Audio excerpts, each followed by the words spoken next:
Welcome back to the channel. Glad to have you here. In today's video, we're going to talk about brown aerial roots. Are they normal with plants, especially when it comes to the pothos plant? Now, hello, beautiful souls. Today, I'm going to answer a popular question from one of my recent videos about yellowing pothos leaves. And the question was, is it normal for aerial roots to be brown? Now, I used to panic every time I saw brown roots sticking out of the stem, but after years of trial, error, and a few root rot scares, I've learned the difference between what is normal and what is a warning sign. So I'm going to dive into the truth behind aerial roots, when to worry, and how to save your plant if it is in trouble. And this applies for any plant that has aerial roots, but for the reasons of this video, I'm going to focus on pothos. Now, first of all, is it normal? Yes, absolutely. It is normal for aerial roots to be brown sometimes. Now, if they are firm, if they are flexible, and if they are not dry, the brown color is usually harmless. It's just natural exposure to air and sunlight, especially when it comes to UV rays. But if the roots are mushy, if they're soft, if they're brittle, it is definitely a red flag. And this could mean a couple of things. First of all, it could mean root rot. It could be fungal infection, or it could even be poor air circulation. And this is exactly what happened to one of my trailing pothos. I ignored the squishy brown roots and they spread up on the plant, root up to the stem, and I had to cut it back completely. And that was really painful because I was trying to grow it for a couple of years. Now, how can you check aerial root health?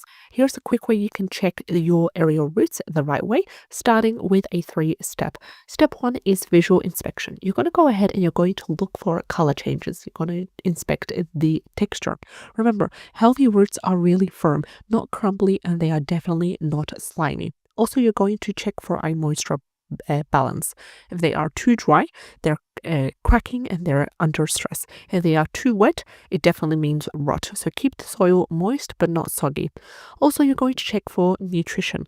If they are planted in a poor soil, it will definitely result in weak roots, and I recommend enriching your mix with organic compost or even a gentle balanced NPK fertilizer.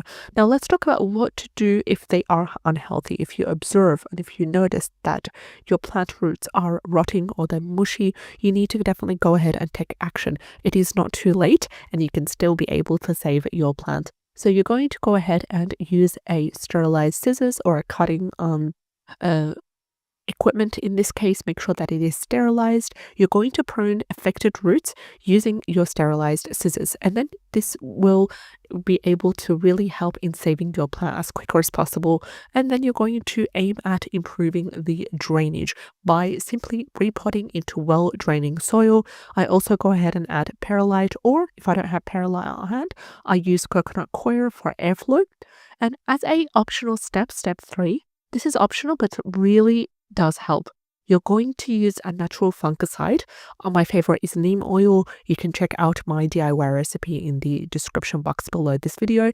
And I started to save a pothos plant with root rot using nothing but neem oil, of course, after cutting the roots that were affected.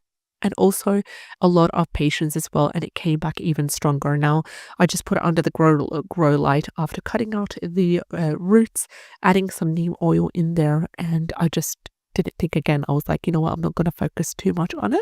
If it's meant to be, it's going to come back, and it came back even stronger. So it just proves that patience and taking the right action at the right time really does make a difference.